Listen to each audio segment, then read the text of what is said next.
కూతగరం అన్నట్లుగానే తన ప్రతిభతో అందరినీ ఆకట్టుకునిచ్చింది. తన హావభావాలతో నృత్యానికి ప్రాణం పోస్తూ ప్రేక్షకులను అలరిస్తోంది. చిన్న వయసులోనే ఈ చిన్నారి ఎన్నో ప్రతిష్టాత్మక అవార్డులను కైవసం చేసుకుంది. వాటిలో తిరుపతి దేవస్థానం నుండి కృష్ణదేవరాయల అవార్డు, నందివర్ అవార్డు, అలాగే Telugu book of record, miracle world record వంటివి ఉన్నాయి. అయితే ఈసారి లిఖిత ముఖ్యమంత్రి చంద్రబాబు ముందు తన నృత్య ప్రదర్శన చేయాలని కోరుకుంటోంది. యూట్యూబ్ నే గురువుగా చేసుకుని ఇప్పటి వరకు 75 పర్ఫార్మెన్సెస్ ఇచ్చిందండి.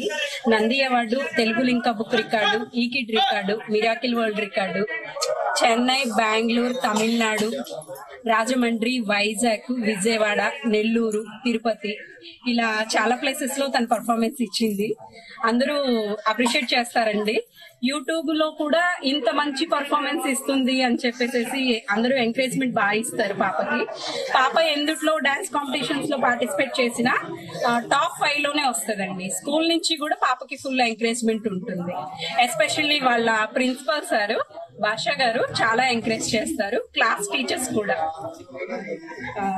పాపకి ఇంకా కొంచెం ఎవరైనా సపోర్ట్ ఇస్తే ఇంకా ముందుకు తీసుకెళ్లగలుగుతాము. ఇంకా ఇలా సపోర్ట్ అంటే మీకు సపోర్ట్ అంటే ఇప్పుడు గవర్నమెంట్ తరపున రాకపోతే ఎలాగండి? అంటే గవర్నమెంట్ తరపున అంటే ఈ పాపకి కోరిక ఏంటంటే సీఎం గారి ముందు తను పర్ఫామ్ చేయాలని, లోకేష్ గారి ముందు కూడా పర్ఫామ్ చేయాలని తన కోరిక. రీసెంట్లీ మన ఆర్థిక శాఖ మంత్రి గారు యార్లగడ్డ వెంకట్రావు గారి ముందు కూడా పర్ఫామ్ చేసింది. తన కోరిక ఆ రోజు చెప్పలేకపోయింది. ఇప్పుడు